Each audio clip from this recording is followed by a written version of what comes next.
नमस्कार सम्पूर्णमा। आज हामी बिहानै यो सिया पकाऊँ। हामी यो सिया खाँदैछौँ, यो सिया र रोटी खाँदैछौँ हैन। अब पहिला पहिला यो गाउँघरतिर भान्साहरूमा सिया पाक्दैन थियो। पहिला सियाको महत्त्व बारेमा, कसरी खाने सियाको बारेमा थाहा पनि थिएन। अहिले त विकास भयो। अब तिमीहरू त अब जन्मिँदै सिया खानु सिक्यौ हैन। अब चिनी यसले सुगर हुन्छ के हुन्छ, जन्मिँदै सिया खाने, अरू मन नपरेन सिया सिया सिया बिहान रोटी खाने बेला सिया पाक्यो नै भन्ने हुन्छ। तर पहिला पहिला भान्सामा सिया पाक्दैन थियो। अब यो वास्तविक कुरा हो। यो मैले जोडेको यो काल्पनिक पनि होइन।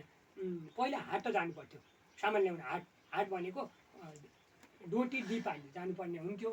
त्यहाँ म तिमीहरू जत्रै हुने बेलाको अवस्था हो। यो धेरै अगाडिको कुरा पनि होइन, लगभग 25-30 वर्ष अगाडिको कुरा हो। म तिमीहरू जस्तै थिएँ त्यति बेला। एकजना लगभग 50-52 वर्षको एकजना बुढो मान्छे दिपाली हाट जानुपर्छ।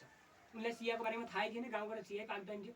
अनि त्यहाँ जाँदै गर्दा बाटोमा अब सबैले त्यो अब समूहले 5-7 जना समूह हुँदा उहाँहरू सबैले सिया खान्न भन्ने भयो। अनि सिया दिएछ गिलासमा। सिया दिएपछि उहाँले के सोचेछ भने, पहिला के हुन्थ्यो भने हामी अहिले यसरी भाँडोमै मुख लगाएर खान्छौँ, पानी अथवा दुध दही मही भनौँ न सिया। तर पहिला तिनीहरूले जुठो मान्थ्यो क्या, यसरी अग्लोएर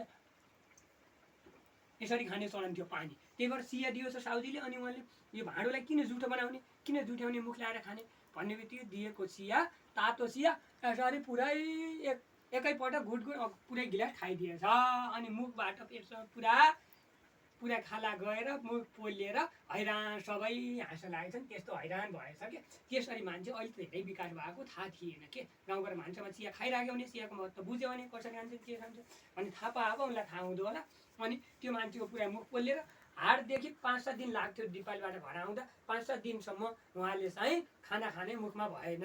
त्यसरी पुरा मुखदेखि पोलेर खाला गयो। यस्तो अवस्था पनि भएको थियो। हरेक समय अनुसार, परिस्थिति अनुसार हरेक चिज कुराहरू पनि बुझिराख्नुपर्छ, महत्त्व बुझिराख्नुपर्छ, थाहा पाइराख्नुपर्छ, ज्ञान आर्जन गरिराख्नुपर्छ। त्यस्तो अवस्था पुरानो मान्छे लाटा सिधा पनि हुन्थ्यो नि। अब यो भाँडामा किन मुख लाउने, जुटाइदिने, यो साउजी जुठो नगरौँ भनेर अग्लो खाऊँ भन्ने भयो। गाउँघरतिर सिया पाक्ने भए, सधैँ खाएको भए त त्यो थाहा पनि हुन्थ्यो होला नि। त्यस्तो अवस्था पनि थियो क्या।